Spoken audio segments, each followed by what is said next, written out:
Welcome everyone. My name is Jay. This is another episode of Conscious Conversations with Jay. What we're doing here is building a hub for healing, transformation, personal spiritual development.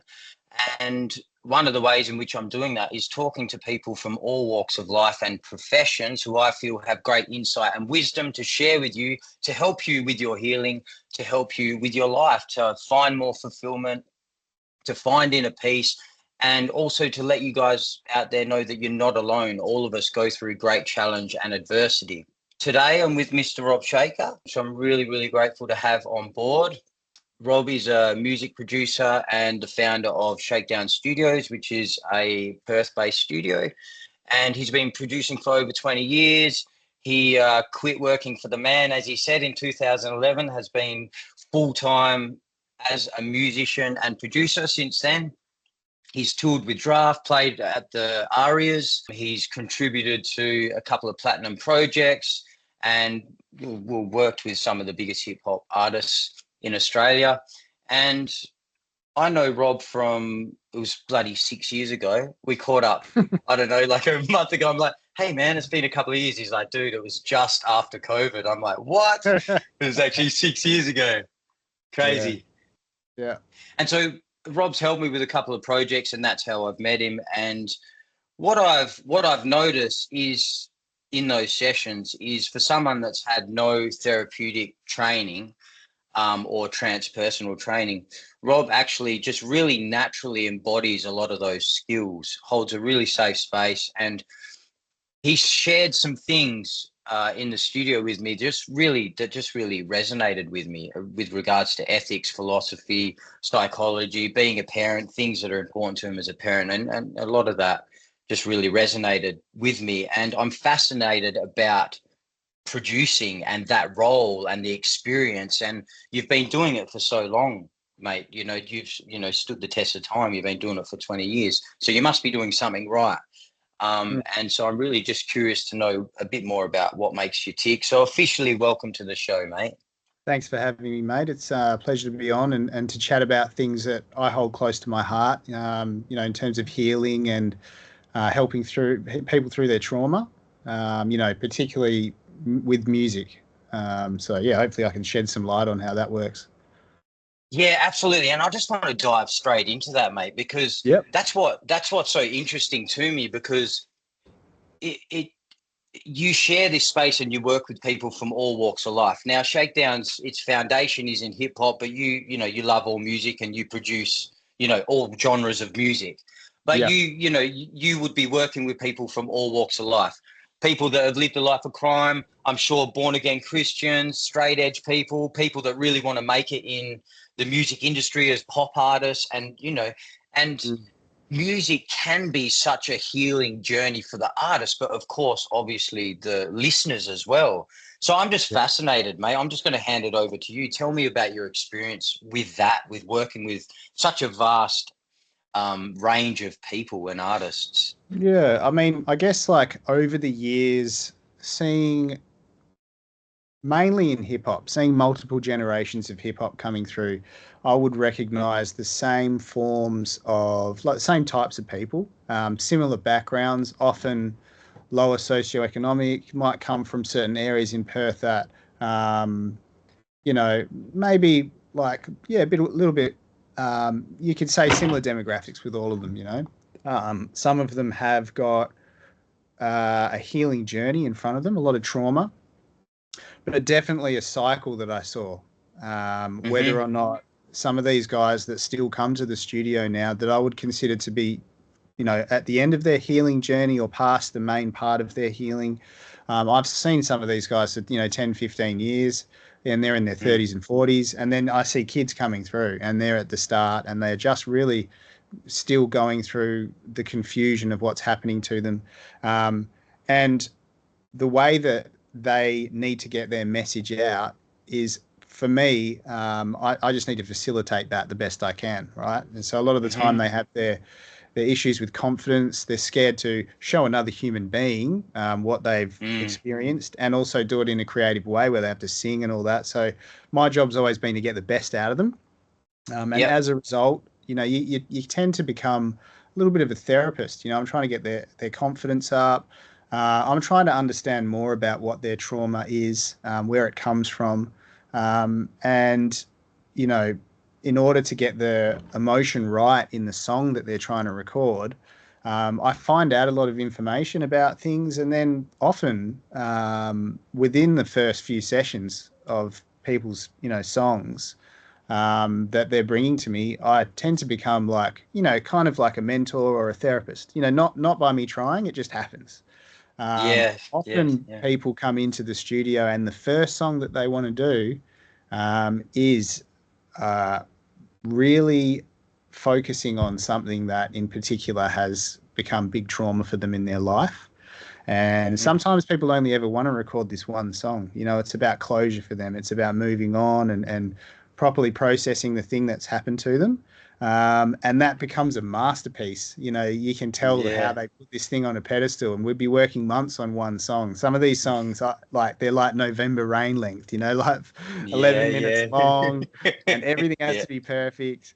yeah. But you get to know a person, and at the end of it, it's a really nice, enjoyable moment. It's very they get a bit of closure. Yeah, They get a bit yeah. of healing from it.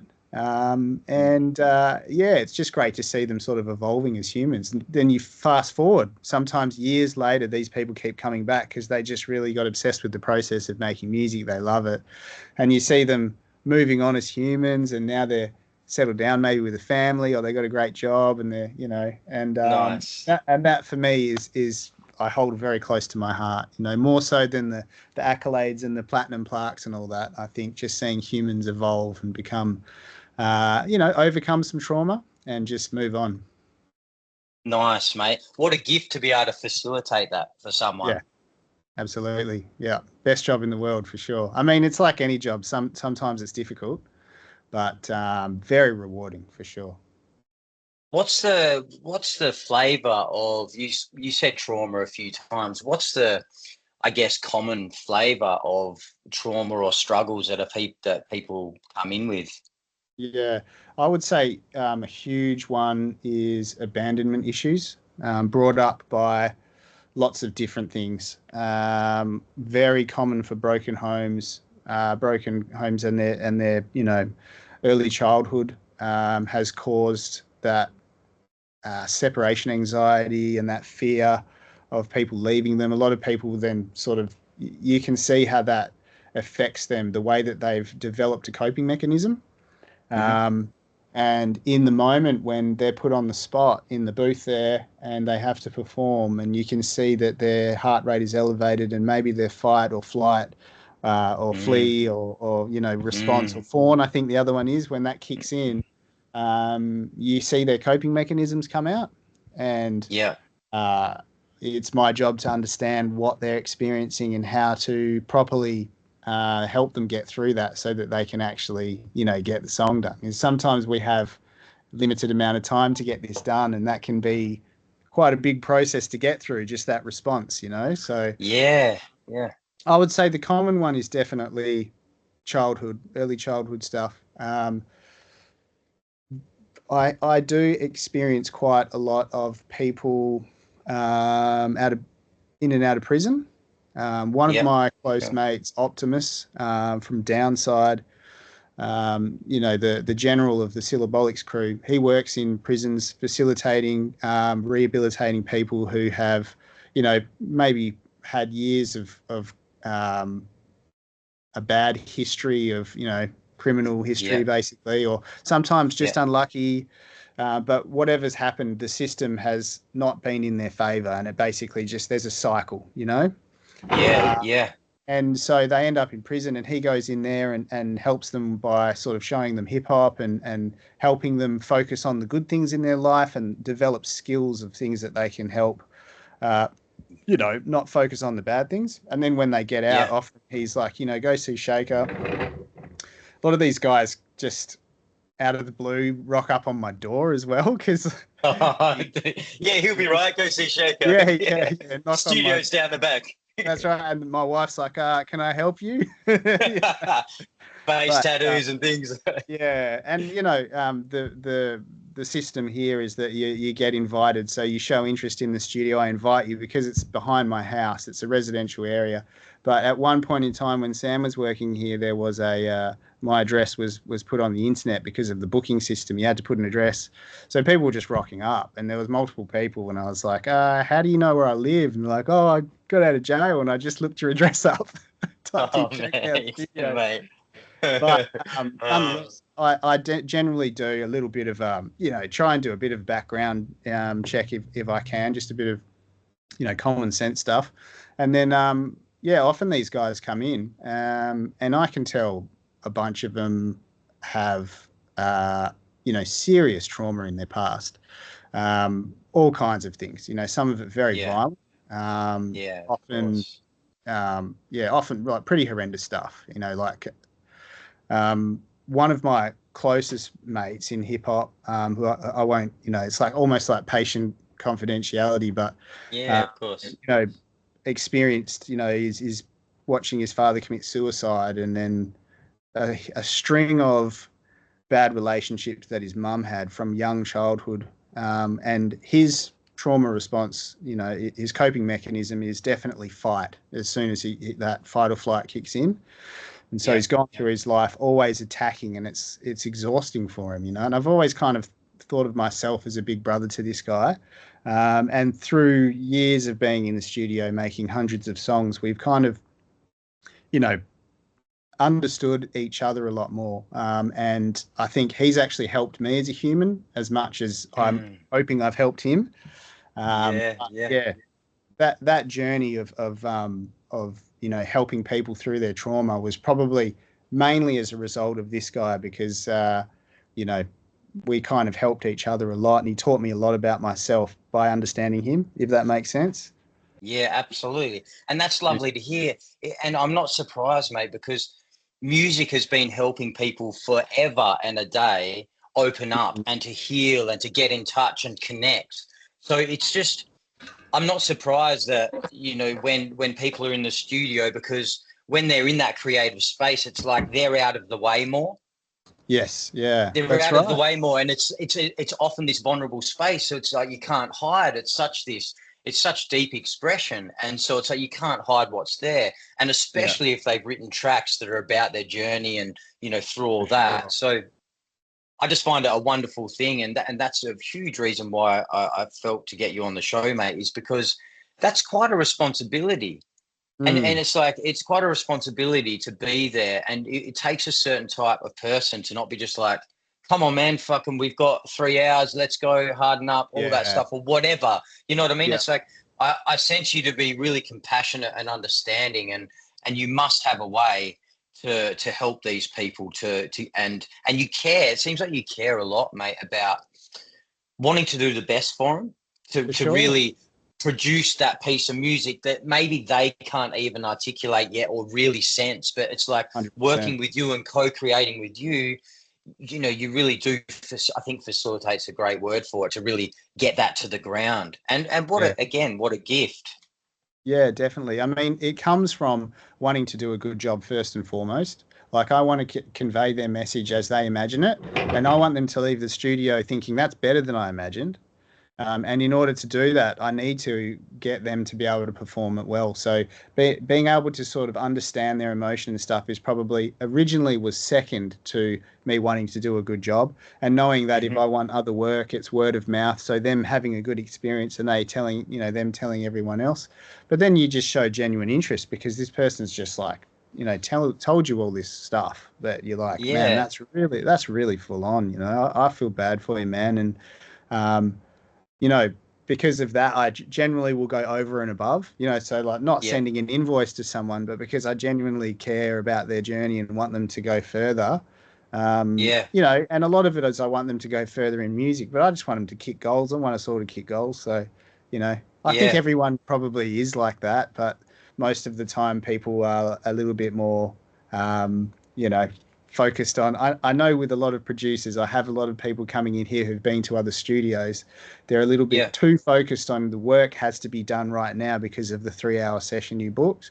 Yeah, Without understanding that if you actually were in the process of working through something with a client and building a greater bond, even though we will probably get the song done in 3 hours, if we have to compromise the song being done in 3 hours for us having a better understanding of the emotion required to make the song, that is definitely a worthwhile investment to spend a bit more time on. And if you got to book another session, or if we have to go a bit longer, we just got to make it happen. If the song's going to be better and you can go, you can sort of, it'll help you with your healing, then let's just do it, Yeah. I don't mind if I have to take a hit on the invoice too. Yeah. I just find that lovely, mate, because it's like this really open space and really organic, not forcing anything. And I feel if you hold that space for someone, then very naturally what needs to happen will happen, because it's like you're not trying to cram it into this. It's just more open. So then, with that, they're going to feel safer and it can be more of a natural process. Yeah, I didn't realize it until people started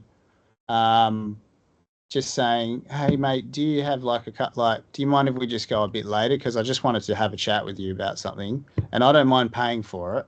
And then that turned into some people booking weekly or fortnightly, and part of their session is just talking. And I'd be like, "Oh, anyway, do you want to get to like making this song?" And they'd be like, "Is it okay if we just talk for this session?" And I'd be like, Wow. "Yeah, that's fine, but I'm not a therapist, but I want to listen to you." So it kind of came out of that, really. And then now I'm aware of it, that people probably do value that, and so I kind of incorporated into the sessions a bit more than I used to, I think. There are still kids that are like, "Hey, I booked an hour session and I want to record a 17-track mixtape in it." And I'll be like, "Cool, let's just do our best."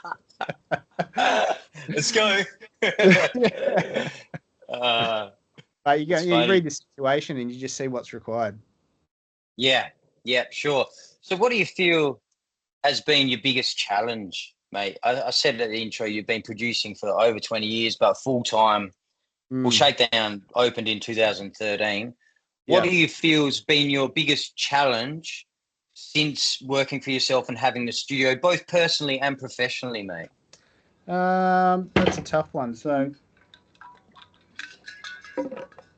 there's been a couple. I'd say early on, I got my degree in audio engineering in 2003, so 22 years ago. When I got my qualification and I called studios saying, "Hey, I got a degree, can I get a job with you?" I just basically got laughed at. All of the studios in Perth that have been around forever, and some of these guys are in their 60s, they've been engineers for 30 years. They basically enlightened me that they probably know people that they've known for a long time, and if they had enough work to put someone on, they would already have someone to do it. So a degree is worthless. Wow. The first eye opener for me was how competitive it was, and so I had to go through this process of like understanding that this career that I wanted, the idea of like mentorship in studios, which is an old school thing, like an established producer takes on someone, you have to work for them for a pittance for like a decade before you can even do your own sessions. That was kind of a thing of the past. So I was like, you know what? I do this because I love it. So working in a job full time, I was just doing, whenever I had time, just my own sessions with my friends, making hip hop, scratching, just for fun. And just supply and demand increased, and I was doing probably the same amount of hours working as I was, in the studio. And I started having to charge, and that became a gradual thing. So I kind of worked in it without a mentor, without that traditional mentor role, and then I became a mentor for Sam and things like that. But that initial obstacle, even by the time that I was working the same hours in my job and in the studio, I didn't think it would be a career for me. And it was because of Draft taking me on tour that I managed to go, well, now I've got to pull the pin on my job because I'm touring 150 days a year. And then when I was home from tour, I had the work. So there was a luck aspect to it, but the initial obstacle was certainly it's so difficult for the new generation to crack into the producing market, because there's this what do they call it, where the the old guard, what do they call it? They've got the monopoly on it. They think they That's do. right. Yeah. Yeah. Gatekeeping is the word. Sure. Yeah, certainly Not what you gatekeeping. know, who you know. 100%. And they just like, these guys know nothing type of a thing. Now, it's great to see lots of producers coming through now, and they know there's no mentorship role that they need. And they learn this stuff, a lot of them online, and they have their own, clientele because they're similar age and all that. So it's great to see that coming through. So maybe it was just an error in time that I had to deal with. Personally, I think, anyone that experiences the sole trader life, or even just running a business, a small company, it's hard to switch off. So I've always searched for balance in my life. And I've seen other people do the studio business and they burn themselves out, and then they have to basically give it up because they're so used to a 9-to-5 job that when they're given this opportunity, they're like, I've got to work 60 hours to make this work. And there's a fear of missing out on work. And I had that for many years. So I'd be like on my phone all the time, and my wife would be like, hey, can we just watch a movie? And I'm like, oh, sorry, put my phone down. But, if you don't, in my mind, if I didn't reply to that message, that's potentially a whole project that I wasn't working on. But I do understand now, I've been doing it for so long, that I've never been short of work, and I'm still booked up for sometimes 6 weeks. So that took a long time to sort of recognize that the work's going to be there, and now it's time to just prioritize life balance. So I do work 6 days a week, but some days I'm only doing one session. It's important for me to take the kids to their after school activities and do pickups.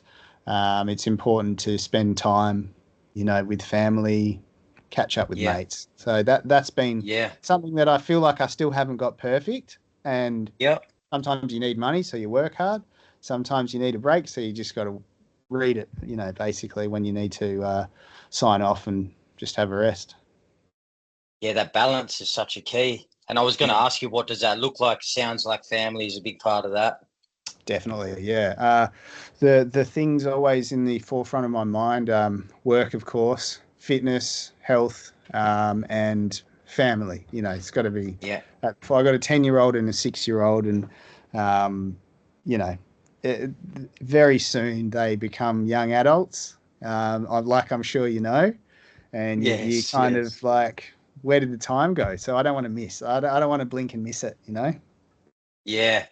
And I've spoken to a lot of people, mate, and my experience as well is very much with that work-life balance is when you get that right, and it really nourishes your profession anyway. Yeah. Because if it's out of whack, I don't know about your experience, some resentment can come in because, it's just work. But if you get that balance right and you've got leisure time, family time, you're not looking at your phone, by the time you get back to work, it's like it's nourished you and you can do a better job anyway because you're refreshed. Yeah, that's a really good point you mentioned, Jay, because I reckon I probably only figured that out in the last year, since Sam, my offsider, left, because I was just really worrying about his clients and didn't want his clients to be, some of them started projects. So I was burning the candle at both ends to make it work for them. And I didn't, as long as their project was finished, and if they do end up going somewhere else or self-producing, then I'll, whatever it is, it has to be. But I definitely lost the balance then. And then I kind of realized, it was one of my mates, Smiley, he runs a tattoo place. And he says, why don't you just close the books, mate? And I'm like, well, what do you mean? I'm business. I can't just tell people no. And he goes, I've got, a whole number of tattoo artists in here, and some of them are just started, so they're trying to get as much work as they can, and their rates are X amount. And then some of them are very established, very highly sought after, and their rate is X amount, which is like 10 times more the price. And they basically open their books up for a month, and then they get overbooked and they close their books. And if you go to their Insta pages, which is just for the tattoo artist, not the company, just says books closed. It has examples of their work, and it says books closed. And people just accept it, and it increases demand. And I was like, So multiple times throughout the last 6 months, I've just not taken on new bookings, and I've been apologetic to people, but I say don't like, please hit me up again. And often they don't, but I also don't want to commit to the work and then make someone wait 6 weeks between sessions. It's just not fair, So it's better for me to close the books, and the clientele that I do have, make sure their projects are perfect. And then if I have space, I'll take on whoever I need to. Yeah. And if they know you're good, you build that loyalty, and people are happy to wait, mate, for the right person and the right. And yeah, it was something I learned recently as well. Is like, what I'm bringing actually has value, because there was a fear there. It'll. I've got to keep going, pushing. I was just burning myself out. I was like, hang on. It was a worthiness thing for me. It's like, what I'm bringing has great value. I can stop for a few weeks or a month, and I'm still going to be okay. And anyone that doesn't stay within that, it's like, well, that wasn't meant to. It wasn't meant to be. So that balance is a huge thing. With your channel and with your healing work, you're thinking about that? Mentoring, coaching, all that sort of stuff. Yeah. No, I mean, it's hugely valued. I think our session when we first got back in the studio recently, we talked about ikigai, the Japanese word for the meaning of life. Yeah, you brought that. That was about balance, wasn't it? We talked recently. And maybe there's an image you can put up here of that, but the idea of what gives your life meaning, and it's what the world needs, what you can be paid for, what you're good at. And there's one other bubble, but where your I guess your job or your thing that you love crosses over all of those things is ikigai right in the middle. And obviously you're doing really important work for the world, and you're good at it and you're passionate about it. And there's always that missing link, which for most people is, can you get money out of it? Can you get paid for it? And enough for it to be, not just scraping by. And I think about that often with my own work, like where am I on that balance? But yeah, if you think about it, and if you think about it often, it keeps you on track. Yeah, I love that, and I'll definitely put up a picture about it, because I hadn't heard of that before, mate, and it really sums that up nicely. The sweet spot in the middle there where everything's overlapping. It's like, we want that. And you start looking at other people's jobs, and you're like, that person has ikigai. And I'm like, I go up to someone, I'm like, man, you got that ikigai shit. Nice one. And they're like, what are you talking about? Yeah, bro, you know about that? I do have that. Yeah. Spread the word about ikigai. That's right. Nice, mate. Because when you were talking about, getting started in 2011 and, all the gatekeepers and the old school producers being like, fucking, what are you going to do, young fella? Like, you've got a degree and all that. It was just like, what was the response? Because now my feeling is now there's all this talk with the new gen about do what you love, fuck the 9 to 5, and and in truth there's so much more opportunity with all the socials and the platforms for people to monetize from doing things they love. There's just so much more opportunity. What I love, mate, is you started doing this way back. I mean, you were producing as a hobby in 2000, and you've just stuck with it. So what was your experience at that time in 2011? Well, music's going to be my career. What was because now it'd be like, yeah, man, go for it.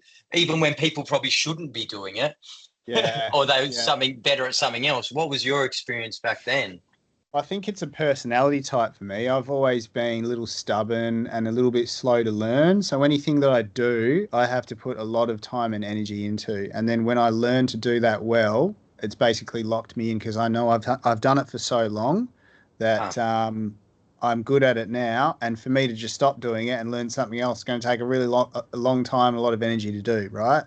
So at that time, I already had accepted, once I'd finished uni, that this is a part of me now and this is something I did. So whether or not it was a job didn't mean anything to me. I was going to be doing it. I'd be making beats in my bedroom, even if no one heard them, because I loved it, So that's a sign right there. That made it easy, yeah. And then same thing with my job. I was working at Harvey Norman. I was the audio visual manager. And I was sort of in line for potentially getting a franchise. They have like a franchisee and training program, and that was something I was working really hard at, doing more hours than I should have. Yeah. And so it was another thing that I was on the cusp of getting, and that's what I Yeah. thought my Yeah. career path would be. So when you already think like, oh, this is where my career trajectory is, and I'm so glad it wasn't in the end, but there's this other thing that I love doing and I'm good at. Going back to Ikigai, there's that balance. I can be paid for this, but this is the thing I love, and somewhere in the middle is my balance. Do you know what I mean? Most of the people, when I had sort of like, I remember when I got back from my first tour, and I was talking to my dad about it because I'd had to quit my job, and he was like, so what do you want to do now? And my dad's always been so supportive. Way back when I was a bit of a waste of space, a bit of a drug addict at the time, my dad was the one that's like, well, what do you want to do with your life? And he helped me enroll in SAE, School of Audio Engineering, and get my degree, And so when I'd done that and I'd made a big career change, I quit my job. And he's like, so do you reckon you can actually, that old school mentality of, Yeah. you reckon you can make a wicket doing this? And Yeah. I was prepared for it, and I'd like worked out how much I thought I could make, and I'd told him X amount is what I reckon I could make next year, and then within 5 years I reckon X amount, and I did, and I surpassed what I thought. I remembered it. It was a memory peg for me. I surpassed what I said I would. So once I'd got the support of my dad, I feel like I was like, well, the one person that you want that support from, that really matters. Yeah. I had it, Yeah. and so the rest is just like, it doesn't matter to me. And there was all throughout my time around then, there was people that would just, like, you're still doing the music thing, are you, mate? And even now, like I see people that I went to school with and like, oh yeah, I saw you on social media, you do like your DJing thing, wiggle, wiggle, wiggle. And I'm like, yeah, mate. About 2 decades I've been doing that. Are you still doing your accounting thing? Good comeback, mate. It's perfect. That sounds like fun. Yeah. It's easy to brush it off, definitely. Yeah, nice. Well, and because you've shared how much you love it, mate, and also you're confident at it, you're good at it as well. So, and awesome to have your old boy supporting you with that. For sure, yeah. My parents have always been really good at it. Where we were told when we were younger by teachers a lot of the time, like, you got to be a doctor or a lawyer, or if you're going to be a tradesman, you got to do this and all that kind of stuff, And going back to what you're saying with the younger generation now, there was a generational gap of kids probably where there was a bit of entitlement that had creeped in, and some of the kids that came through really bad with no showing, not showing up for sessions and all that kind of stuff, and just expected the work to be easy and gave up easily. But this generation, you were right, like kids sort of 17, 18, even into the early 20s, they know people that are making money out of being content creators. Their friends, their own age, some of them have got hundreds of thousands of followers, millions or whatever. They're already making money doing things that they like. Some of them might be gamers. Some of them might be content creators like, selling secondhand shoes and things like that. Like some people just make anything into a career. And because they know if you treat something like a job 9 to 5, if you do 40 hours a week at anything that you're passionate about, eventually you can make a living out of it. Then they understand resilience well before our generation probably did, So they're setting themselves up for success much earlier, which is great to see. Yeah, and there's just so much more opportunity for it, mate, with everything that they've got available, which is just great. It really is great. Yeah, that's what I was saying. So going back to where I had accepted that I was going to do it even when I finished uni, these kids already know too. A lot of these kids, they still don't know what they want to do, and that's fine. Like most of us never knew at the young age, but those that have locked into something, like, this is my passion, I want to be a whatever, and I'm going to make content about it. They're already locked into that. So it's only a matter of time. If you're like consistent at doing the thing that you love, you really are undeniably going to succeed. Unless you're so bad at it, like. But, you make enough content for long enough, you'll do well. Yeah. Exactly. If you just keep putting your energy and your will into it, and that's your focus, you'll create it. Absolutely. Sure. Yeah. Yeah. I think the key is obviously trying to elevate your craft as well, like not just Absolutely. Yeah. not just beating a dead horse content wise, but most of the kids understand that it has to be interesting too. So Yeah. Yeah, naturally it's got to get better as you go along. And I mean, it'd be rare for it not to be if you're putting so much energy in. You're naturally going to evolve with it.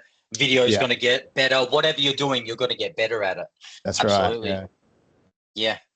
Mate, do you remember the time where you were like, oh, I want to be a producer? When did that happen? Do you remember? Was it? I don't know if there was a penny drop moment. I remember when I was at school, and I went to a private school where there was a boarding house. There was these German guys that were a little bit older than me, and we used to sort of get blazed and and they would they had these turntables, right? And they had records, and I was never allowed to touch them, but they would just be DJing and scratching, and I would just sit there and just watch them in awe. And that was like a light bulb moment for sure. When I left school, and as I mentioned, I was a bit of a waste of space, and all my mates used to come over, and similar scenario, they would just play FIFA all day, and I eventually managed to get some turntables, inherited them in a way, and I just basically, whilst they got stoned and played FIFA, I just scratched all day. I got good at it basically because my hate of FIFA. On the decks instead. Yeah. So that was another sort of, I guess, light bulb moment. And then at my school leavers when I was 17, I went and watched. We went to Roto for leavers. I went and watched Downside at the pub. They were booked. Yeah. And I watched DJ Army scratch. And that was a light bulb moment. I was like, there's guys in Australia that are really good at this. And I didn't realize because I was just used to American hip hop. That's all I listened to. And then again, 18th birthday, I went to their launch, and now, I DJ for them and they're my mates. So it's like a huge thing. But there was multiple moments with the DJing. And then at the time, if you were a DJ, you had to be a producer. We would all go out in groups of mates and go to record stores with our portable turntables and go sample hunting and find records to make beats out of and records to scratch, and it was all part of it. Like now, obviously, you can be a producer and not even know how to DJ, and vice versa. But back then, it was synonymous. So there was a couple of those moments, and then for a career, as I said, I didn't expect it to be until the moment that it was, when I had enough work that it was. Sure. It naturally just happened. Yeah. Organically when the work was landing. I tell you what, one thing I've seen numerous times throughout my career is people starting studios where they left whatever their job was, might be IT or something. They spend a lot of money on equipment, get a great room that's soundproofed, but they don't have any clients. So they're basically twiddling their thumbs waiting for people to call them. You got to hit the ground running. You got to be smart about it. Build your client base, work 38 hours in your job, work 38 hours in the studio until the point where your studio work is paying more than your job, and then quit. It seems like common sense to me, Sure, your books are full constantly. Oh, I better start a studio then. Something's got to give, out of all the good things that you've talked about, what's your favorite, if there's a favorite thing about your role, your work? It's certainly the people. Around probably before you started coming here, just a bit before COVID, I got a bit disheartened with the industry, record labels not getting looked after on projects that I really deserve to be looked after financially. Where my name was all over it, but I wasn't really, looked after. And then I realized that everything was like, I needed to have contracts and all this kind of stuff. I got disheartened with the industry, took a step back from hip hop, started working with singers because I still loved the process. Eventually stepped back into hip hop and found the enjoyment of that, helping people through their trauma aspect of it. But just seeing people evolve. I think I see people, every now and then someone will hit me up and go, I haven't seen this guy in years and he wants to book and do a song, much like you did, And then like, so where are you at with your journey? And then you tell me, oh, I'm doing this and I'm doing this, this YouTube channel about healing, and I'm doing my mentoring and all this kind of stuff. And you're like, that's great to hear, mate. That's really good. And sometimes other people, when they come in, I knew that perhaps they'd been in prison, and they're like, oh, I just got married and I've got a kid on the way. And I'm like, that's sensational, Nice. mate. That's really good. And like, yeah, I got all my tickets. I'm working away. Got a good job now. That's probably more important than the songs we've created. Just seeing that happen. Yeah. And even though Nice. obviously I'm not responsible for their success, it's hard to not feel like I'm part of them because of the healing process that they went through making their music. I'm just a little bit a part of that. And, Yeah. at least I Yeah. have the right to at least feel proud for them. So I Yeah. love that. Yeah. It's the people. Yeah, definitely. Nice, mate. Yeah, playing that small piece in the Totally. journey that's Yeah. helped them through. Yeah. Yeah. And Have, even what, people say it. People go like, I got to thank you for helping me through this sort of stuff. And I'm like, cool, man. I appreciate, that's all I need, honestly. That's really, it's a big part of it. feels rewarding when you're sharing, man. It just feels rewarding. Totally. Yeah. Well, I was interested because you mentioned in there being burnt a bit in the industry. And I was wondering, how did you deal with that? You said you stepped back, but how did you deal with that, personally, emotionally? Have you got any tips for people out there for dealing with challenging situations like that or other situations? Yeah, I guess you have to be smart. I've always ever worked with people that I considered to be friends. So that made it a lot harder because the projects that I got stung on were people that I considered to be friends. But I understand that record labels, they just want to cut people out of the deal if they can. They're Yeah. companies. Yeah. They're about making money. They don't want to deal with the producer. They don't care how much work was done. They just want to cut a deal with the vocalist. So knowing that, and knowing that some people probably got convinced to do things that they didn't understand, it's easy to forgive. But it's interesting what you say. Like I did mention one of my close mates who has the response of fight or attack, in these Yeah. situations, and he struggles to forgive. If anyone's done him an injustice, even the smallest amount, he holds on to that. So I Yeah. like to sort of try and help him with that if I can, but it's very hard. And he often says to me, like, what are you talking about? Like I've moved on and I've forgiven people in these situations, right? Because I still Yeah. see them. And main reason I do that is because I don't want to feel resentment, and I can choose to let go of it. Like I could either just Nice. harbor resentment, and I could be like, remember that time this happened? Oh man, that's fucked. Or I can just go, okay, it happened. We've learned. Now let's just choose to move on. And that's what I'm trying to help him with, understanding. Like you can just attack and attack and attack, but what is that giving you? That's just going to give you a headache. It's going to just Yeah. make you feel angry all the time. You can let go of that. You don't need to hang on to it. So Yeah. advice, when things happen, obviously you need to, bad things happen. You need to process it for sure. Once it has been processed, work on trying to let it go. It's Yeah. not like you get Yeah. closure and then boom, it's gone. We hold on to things for a long time. And if I think enough about those situations, I'll still feel hard done by. But you can be Yeah. conscious of it. You can definitely be conscious of it, and you know, just try and focus on the positives in every situation. What did you learn from that situation? Maybe you need to get contracts. Maybe that's what needs to happen. Maybe you need Yeah. to just tighten your circle a bit more. And so, yeah, look at the positives for sure. Key piece I heard there, Rob, was the learning. What can you learn from it? It's like Yeah, every disaster can be turned into a blessing, and for every sure. blessing can be turned into a disaster. So it's like, yeah, absolutely. What can I learn from it? And Yeah, I read somewhere that someone was in a personal spiritual development book. They're like, you're the one that's suffering if you're holding on to it. The other person or people involved are just out living their life doing whatever they're doing. Are you totally. going to harbor this and drag the baggage around because you're the one that's going to be suffering for it? And it's like, yeah, we can have all these feelings and, like you said, process them, feel them, acknowledge them. But a key piece in all healing is letting it go. And it's a big piece that people struggle with it, because they can come to some resolution just by understanding it mentally. Oh, yeah, this person did that. They didn't know this. All right, they had their own issues, blah, blah, blah. I understand it. But until you really feel it, acknowledge it, and then let it go, then you can't be at peace.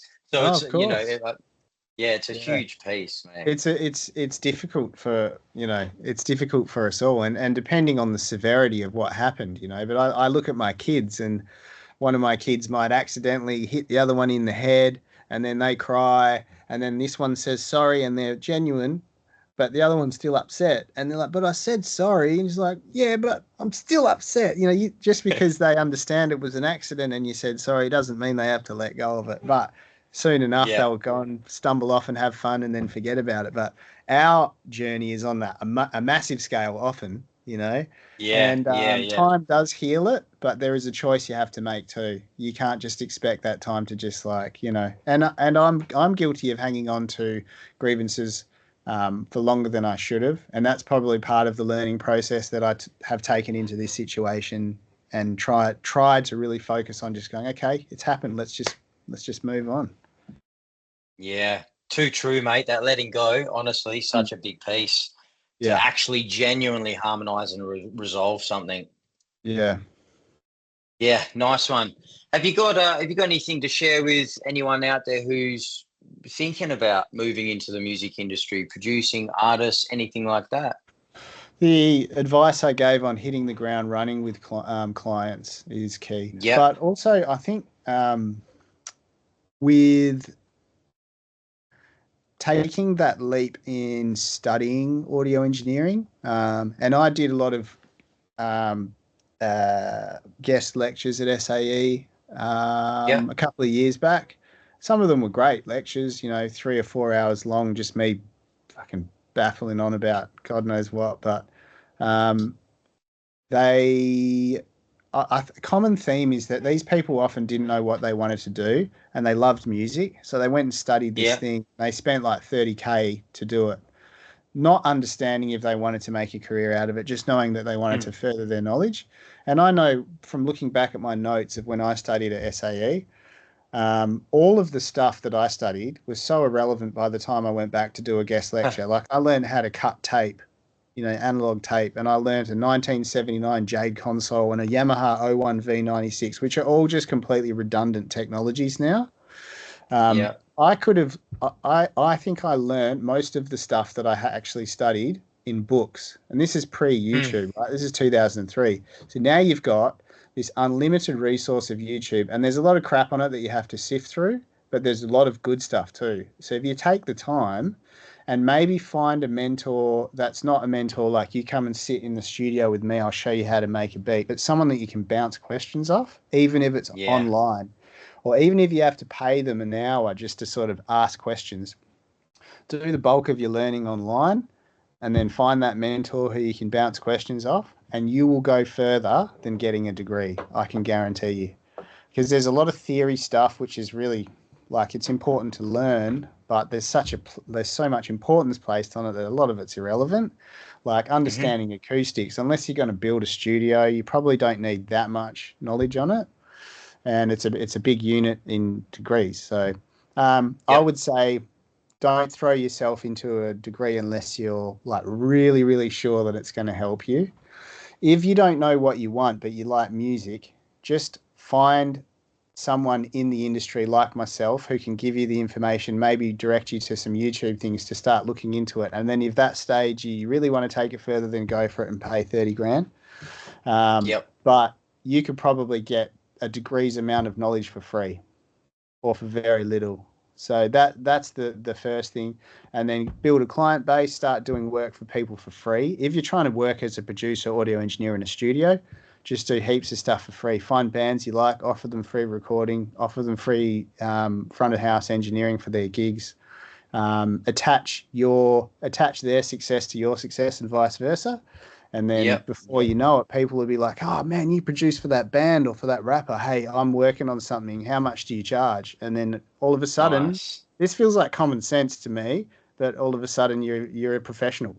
You know, you don't even realize it. But yeah, that's the advice I'd give, and yeah, just expect the journey to be long and arduous with not much pay at the beginning. Sure. For sure. Nice one. Diversify as well. Do heaps of different genres. And then when you've got enough work, then you focus on the one that you really think you can do well at, or the one that you enjoy. Nice one, mate. It just reminded me then when you were talking, because we've talked a bit about the platforms and the opportunities, not only to monetize, but the learning aspect of it as well. Because when you were saying you got some decks and the boys were playing FIFA, I'm like, and back then you didn't even have YouTube to, you know, really to see. So you would have just been going blind and just learning, you know. And there's something about that, you know. It's just such a different day and age. You just jump online, you've got you've got this infinite bloody knowledge. You can just type in anything. And well, it's also a disadvantage, right? Because let's say you're trying to get into scratching now, and I'm just listening to songs like I'd listen to Dilated Peoples or Gangstar, and I'd be like, oh, that's kind of cool. And I'd just like, you know, kind of mimic the movements.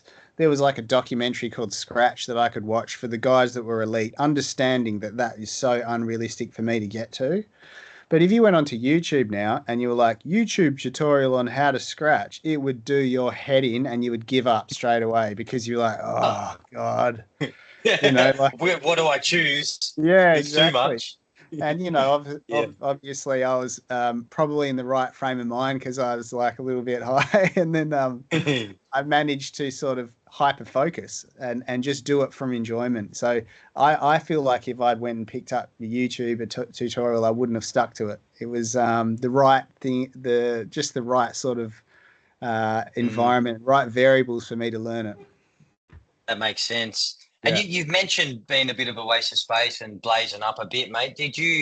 Was it music that helped you out of that? Is there anything you want to share about your journey out of that kind of lifestyle? Yeah, for sure. I did fail a lot at being a young adult in lots of ways. You know, like I didn't know what I wanted to do when I finished school, but I was smart enough to get into uni. But choosing graphics design and multimedia design, I just didn't want to do it. And I wasn't ready to study. You know, I knew where the pub was at uni. I didn't know where the library was. You know what I mean? I just wanted to party. Yeah. So it took me like probably a year to get that out of my system and dropping out. And then making a lot of mistakes and just taking too much stuff and making bad decisions, you know? But hitting that sort of rock bottom and making those bad decisions at a young age, and I was 19, really set me up for just going, okay, I've done that and I've made some bad choices, but now we don't have the opportunity to do that again. And then for years later, seeing a lot of my friends in their 20s making continually bad choices because they never really hit the rock bottom and dropped out and disappointed their parents and did all those things. They made it work for them and they could just continually do, you know, just party on the weekend. And then it's like, mate, you're getting a bit old for this now. Don't you reckon you should pull your head in and, you know, start focusing on family or career? And so I was kind of lucky in a way. Music definitely was. As I said, my dad was like, you know, SAE, that's what you want to do. He researched it.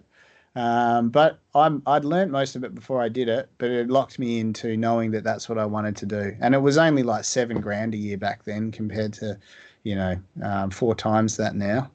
So, it was definitely the thing. I would say it was that. It was my parents. A lot of my mates around then gave me an intervention as well. Which was a big important thing for me. So having a good network and close friends, family, and music. If you got friends around you that are willing to do an intervention where they see you going down the wrong route, that's pretty special. Not everyone has that. Their network is more likely to, you know, enable it. Often. So good on you, mate. Yeah. And I don't know if that's like a dated thing, if people would do that for each other now, you know, because it's just easier to disconnect, you know, with social media. But they were like, we don't like how you're being, mate, and we're not going to be friends with you if you keep doing it. That is awesome, make, isn't it? I love that, man. Did you want to touch on what your low point looked like, mate? Uh, Like that moment where you're like, "Whoa, that's too much." Was it the intervention? Was it something it was the personal that intervention. Yeah, it was the that was intervention. the yeah Yeah, and I had been to a facility before, like admit myself facility, yeah and that didn't cut it for me. Um, it was the intervention for sure, and because my house was the drop-in place, like that everyone hung yeah out, and we were all wasted yeah space together. It was difficult for me to get a break from it because I would yeah see yeah the shifts of people coming to my house and hanging out, and I wouldn't get the opportunity to get a break from it. So I said, yeah okay, I can do this, but you guys need to give me my space and leave me alone. And yeah there was a yeah big yeah risk for them because they couldn't see me for a month. But I just like cold turkeyed and I hit the gym. Was a huge part of it. yeah yeah And ever since then, that's like I think why health and fitness has been a huge part of my mental health journey. That pulled me out of it for sure, and music. But yeah, I mean, I don't think it was. It seems to be a fairly common thing, particularly with clients. A lot of people have hit rock bottom in a similar way, and it's dabbling with the wrong things, and just being with the wrong crowd at that age, and yeah and thinking that you're invincible, that you're above it, and yeah it's easy to just. But partying becomes not partying very quickly. So yeah, mm. I was lucky I had my mates to pull me out of it. Good on you, brother. I love hearing about journeys like that where people have hit rock bottom and grown out of it and made something of themselves. So that's awesome Yeah, because a lot of people don't. that's true. Sometimes an intervention isn't enough, especially when we're talking about addiction. Yeah, Substance can get a hold, and sometimes even having kids isn't enough, and it can be yeah, really messy. So I love hearing about people who have gone to the bottom and then made a choice and then just worked their way out of it into something, and they've got something to share. And I'm sure, even though you did that at quite a young age, I'm sure those experiences have absolutely shaped your character and how you work with these people that you're seeing. Maybe different age groups, but there's a compassion there and an understanding of what they've gone through. definitely. With meth is the thing that is very like it's everywhere. It's been everywhere for a long time, but it's very bad. And people that have some of these people are long-time friends of mine, and they've been addicts and struggling with it for a long time. So I always got the time of day for them. But I pretty Yeah, much have a three strikes and you're out rule. You yeah, can't come to the studio. No, if I notice it, that's a strike. yeah, And sometimes people do, and I just have to go, look, you got to go. You got to be serious about this if you want to do it. And at the same time, I say, now I come from this. I have a similar background to you. And if you need help and if you want me to go over and above, I'm the first person that will help you out. But you can't take the piss. And if you want to use yeah, music in a way that used music to overcome things and get into a better place in your life, I'm your man. But if you think that you can come here and take the piss, I'm not your man. You know what I mean? And so yeah, when you yeah. say it in a certain way, um, they respect you. Of But course. sometimes there's not full disclosure, of course, but we work through it. And it is, even though I'm not trained in that, it's important for me to help people that are in those dark places. Yeah. Well, just such a clear boundary there saying this is okay, this isn't. And absolutely, that can make or break someone. Often it's Yeah. someone that they respect deep down in their heart. Setting a boundary like that will get in. Oh, fuck, what am I doing? Yeah, I feel you, bro. For sure. Sorry. And sometimes Yeah. just that can be the catalyst for major change where they're actually different, from then on. Yeah. Sometimes they can get the fuckets and fuck you on, but everybody's on their own journey. Good on you for Man, being clear about what's okay and what's not. yeah, the hard part is, and I've found this, I have clients that not got much going on in their life and they're in the depths of addiction. And because I have that rule, they basically have this, like they might see me once a week or once a fortnight, and they get on it, and then they know that they have to be multiple sleeps out of it to see me, so they make it work and they adapt their life to it. Yeah, But then yeah, I become this crux because they rely on me to not go into the full depths of addiction. They want to do their session and they want to make music. It's important to them. It's the only thing they look forward to. Yeah. So they get clean for that moment and then they just go back. And then it's like, if you hit that third strike, brother, I'm sorry, you got to go. And then I know there's only one way that you're going to go from there. And that's a lot of Yeah. responsibility on me, you know? Yeah. Uh, Yeah. Yeah. but I'm yet to figure out a solution for it. I just have to keep doing my best with it, you know? Yeah. I don't That's think a I whole nother, can solve it. no, that's a whole Yeah, nother podcast. it Just is. that Yeah. alone. It is. Yeah. Yeah. And it's, it's just, you talk about meth, and most people on this channel know that that's my, I'm 11 years clean this year, but, there's just so Congratulations, by the much. way. Thank you, mate. That's been a journey. And it's just, I just feel the pain of it, Rob. I Yeah. just feel the pain of it. And it's just so accessible now. And I just get it. I get it why people use it, because they're struggling with pain, and it gives them escape from their pain momentarily. But something you said before, which really struck me as very true, is the party doesn't stay a party for long when you're in that addiction. Yeah. It's like it can be a party and fun for a while, but eventually you just become a slave to this thing. And yeah, it's just everywhere in the world, and a lot of people struggling with it. And Yeah. it's good to have people that, can, because I feel a lot of love in your heart when you're talking about these people. It's like you're not judging them. You're just setting a boundary. You're there. You want to help them. But these are this is the rule, the terms. If you want to be Yeah. mates with me, when you want to work in the studio, this is what it is. Yeah. Um, Yeah. and yeah, a lot of people just haven't had the upbringing or secure relationships, and they're just out there and they're lost. Great to have a music, mate, as is such a music is such a pathway that can help people. And Sure. everybody is drawn to a certain way. It might be church, it might be painting, it might be exercise, whatever, it might be boxing, whatever it is, it might be Mm. music.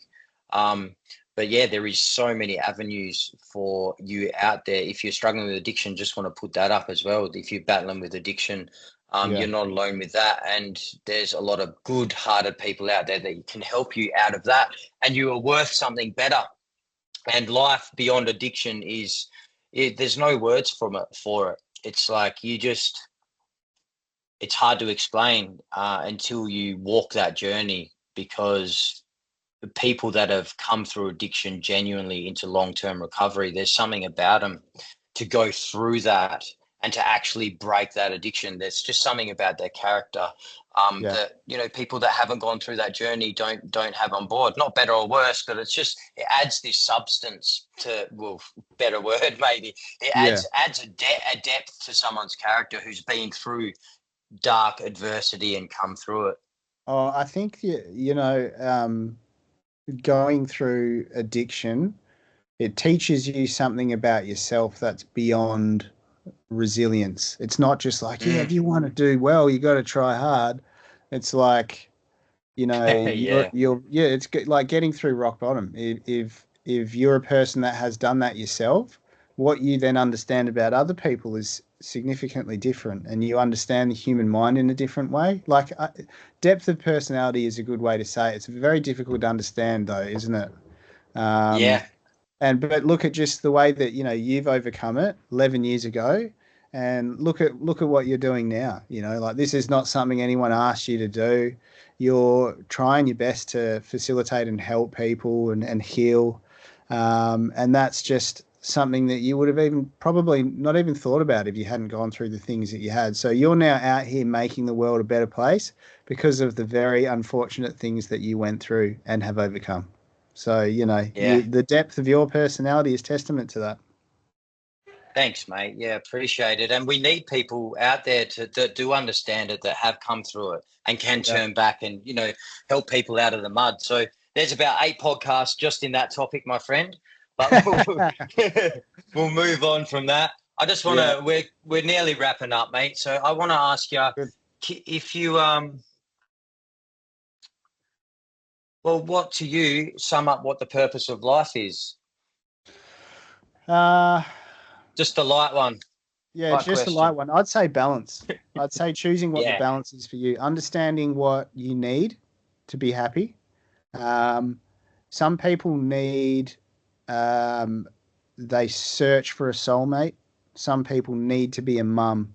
Some people need success, like that. I need to be the best at this, whatever that is, balancing all the other things in your life that you need.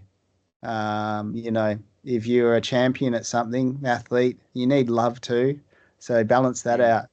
If you're whatever you are, just figure out your balance. And for me, as I said before, family, work, health, and all of the other little things, they play a part. But if I've got those three things right and I'm not overdoing one, I could probably overdo family, to be honest. But, getting that balance, that's the meaning of life for me. Nice, mate. And if the universe waved a magic wand and you could only remember one lesson from this life, what would it be? This one would be, I think, one that's been really at the forefront of my mind recently, because I've seen quite a lot of my friends go through separation and divorce. And for whatever reason, their relationships have broken up. Some of them have left, parents without, like, they're co-parenting, and they make it work, but it's not ideal for kids.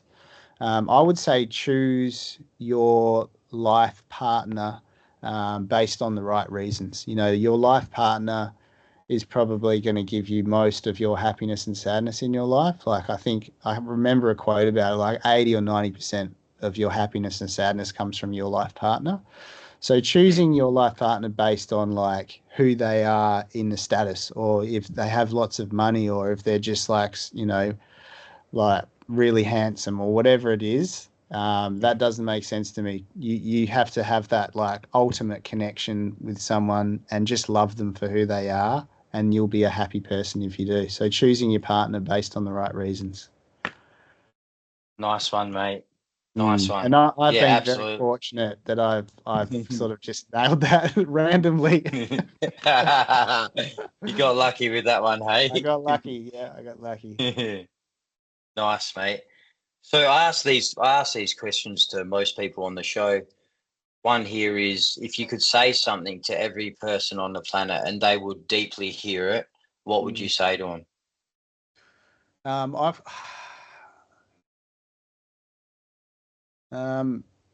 I reckon one that's really important is, try and find comfort in things that make you uncomfortable. There's going to be lots of things that, you're going to make mistakes in your life. You're going to get things wrong. But getting things wrong is what allows you to get things right. So embrace mistakes and don't fear them. Things that make you uncomfortable, although you'll never find comfort in that, you just throw yourselves into things, just give it a go. You can't change what happens to you, but you can just change how you perceive it and how you feel about it, and use it as we were saying before, you see the positive in every situation. If you do something, you fail, you suck at it, whatever happens, there's a positive to come from it. Not how to, how to do it next time. You know what I mean? So yeah, that would be it. Find comfort in the uncomfortable. Nice one, mate. Because you'll never know unless you have a go. 100%. Yeah. Nice. What's your vision for the next 10 years with Shakedown? Do you have a sense of where you'd like to be in 10 years with the music? This time last year, I was with Sam on board. We were about to build a second studio. We had these plans of really evolving into a 2 and then 3 producer big business. Coming off that, I've realized that I'm just happy with the balance aspect that I've got. So I don't really see, like, growth in terms of the business growing. I'd like to maintain. I've never advertised, and I'm not one of these people that's like, let's just turn this into this huge machine. I just want to focus on the small projects and making them as good as I can, and the rest will take care of itself, So I just hope I get, more great clients, and I can help people more with their journey. I don't think in 10 years I want to be doing really anything different, to be honest. That's awesome, mate. Yeah, that's probably not an interesting answer, but that's all I got. But I love that, because it's like, it just says so much that you've got the recipe right, and you're content on a level. So you're like, this is good. Just keep getting better at what I'm doing. And Totally. Yeah. Well, that's a good one. I mean, evolving with my profession, trying to do better work. But it's natural, like you spend 40 hours a week in the studio, you just get better at it. There's a plateau, but it still gradually just gets better. So I'm sure in 10 years' time, might be a little bit better. Yeah, well, just the tools, mate. That they're evolving so quickly. For sure. All the AI stuff is great. Yeah, I love it. Yeah, there's lots of stuff always happening. So I feel like that's a bit of a wrap, mate. Have you got anything else you want to share? No, not at all, mate. Yeah, I don't really have anything else to touch base on. Yeah, no, that's it. Nice one, mate. Well, thanks for being on the show. There's a lot of good stuff in that, and I hope everyone out there enjoyed the episode. It's Rob from Shakedown Studios. I'll put the details in the description. I mean, I didn't even check in with you, if that's all right with Rob. Of course, I'll put the details, all his socials, and the details down the bottom if you want to get in touch with him. Can't recommend him highly enough. Great dude, as you can see from the episode, and really, really fucking good at what he does, at his craft. And so definitely highly recommend checking him out. Lots of love, people, and we'll see you on the next episode.